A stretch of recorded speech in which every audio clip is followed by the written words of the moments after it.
Law of standards in operation.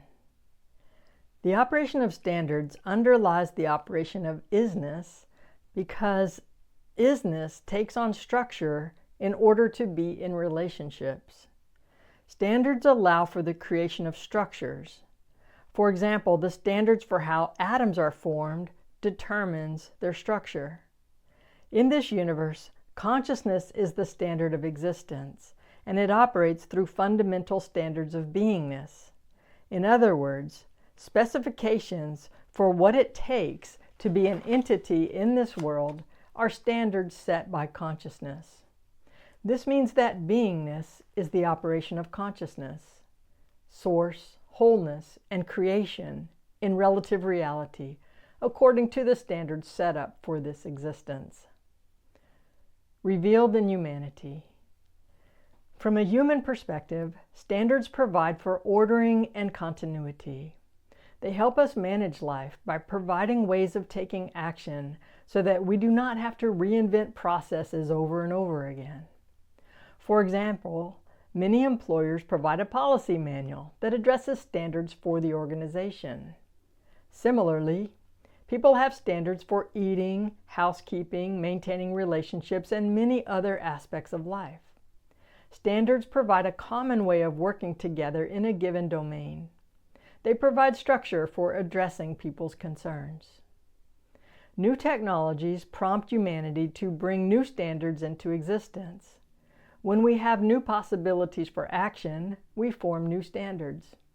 This can be seen, for example, in etiquette for email and text messages, possibilities that did not exist before the information age. Anticipating where new standards will be needed allows us to adapt to an ever-changing world. Standards provide boundaries and allow the flow of life to happen.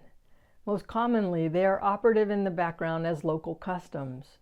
For example, people and groups have standards for educating children, maintaining a justice system, recognizing marriages, etc.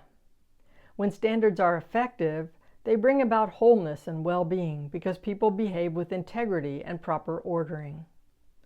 A culture is an accumulation of standards adopted by a group. As standards break down, the culture fragments. The culture can then reorganize in new ways, both small and large, or it can disappear or be assimilated by another group. Standards exist in language, and we are biolinguistic beings. Language is action that coordinates action, which includes nonverbal communication. When someone disrupts another group's standards, people feel like their existence is threatened because language helps form people's identity. As biolinguistic beings, we communicate in language through bodies. The story of the Tower of Babel shows that when people spoke the same language, they built incredible structures. A common language provides a standard for communication. When humanity fragments into different languages, people no longer share the same standards, which leads to a loss of relationships. The result is people can no longer take action as one community. Antithesis. When standards are vague, confusing, contradictory, or out of alignment with facticity, disruption and disorder often result. For example, standards for beauty that are idealized can be unrealistic. Some people have standards for maintaining negativity. Those standards address their concerns for maintaining and reinforcing negativity, which hinders well-being. An example includes criticizing others without making requests for improvement or resolution. Application: how to engage with standards. People are structurally joined to the world through standards.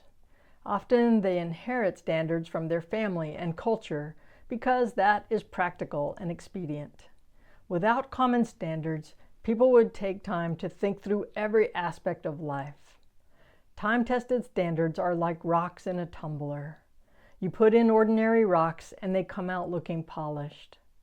To create standards, people sift through competing ideas until something smooth emerges.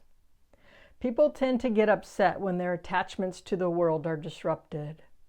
However, the power of disruption is that it can dissolve people's bonds and attachments, leading to opening new areas of possibilities for addressing concerns. Standards are effective when they enhance well-being, but they are ineffective when people cling to them in ways that cause fragmentation and division. In other words, treating a standard as a thing to believe in is misguided because what is important is effective action, which is action that sustains relationships in productive ways. To be effective, become aware of your personal and cultural standards and be able to communicate them to others. Also become aware of other people's standards and realize that when people are upset, it is because their standards have been disrespected, ignored, or violated. Notice when and where standards are flexible and when and where they are rigid. As humanity progresses, we become more and more responsible for understanding standards because these principles provide the context for all relationships. Standards affect all relationships because people take action from the foundation of their standards. For example, people have standards for protecting what is known and what is predictable.